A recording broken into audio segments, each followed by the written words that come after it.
But, Senator, before we run out of time, maybe you could give us the update on the president's visit. We started hearing rumblings of this. We were able to confirm it with another source yesterday that the president will be in Salt Lake City talking about Bears Ears and Grand Staircase on Monday. What's the lowdown on that? Well, I was, like I say, I was in the meetings with Senator Collins, so I've been in all the top-level meetings. Now, I've been working with the White House to get the president out to Utah all year. And I'm thrilled he's going to be coming on Monday. I'll be with him. I'm also pleased the president has agreed to tour our welfare square and meet with some of the leaders of the LDS Church. And while I was coordinating this trip with the White House, I asked the president directly if he would be willing to sit down, as past presidents have, with our general authorities, because I think it's important for our church to have a dialogue with the leaders of our country. Then I spoke to President Eyring and said the president is coming to town. I'd love you to meet with him, and they thought it would be wonderful to show him Welfare Square. And I thought so, too.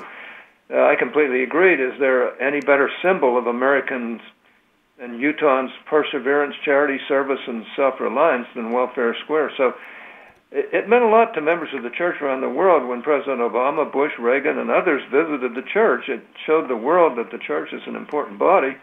It's not political, and I don't believe anyone would see those meetings as any kind of policy endorsements. I remember when President Reagan came to Salt Lake and visited Welfare Square with President Hinckley and President Monson. He went back to Washington raving about the Mormons and the great work that they were doing to take care of the less fortunate around them and those around the world. So it's a good chance for us to show this president and those with him that we do a lot in Utah that's way beyond what any other state does. Senator, what are you anticipating that the president will announce when it comes to Bears Ears and Grand Staircase? Well, he's agreed with me on Bears Ears that we don't want people outside our state and elsewhere telling us what we can and cannot do with our public lands, or with our lands in our state. Now, when the president agreed to have Secretary Zinke, who is the Secretary of the Interior, review the size and scope of those national monuments, I urged him to come to Utah himself and really engage with our people about this and a number of other issues. Well, Secretary Zinke did. The purpose of this review and the reason we proposed it to the president was to allow all voices to have a say. Now, the president will have an opportunity to hear a number of those voices himself, and I'm glad he's accepted my invitation. Because as you know, and I know, and all of us Utahns know, Utah is a special place.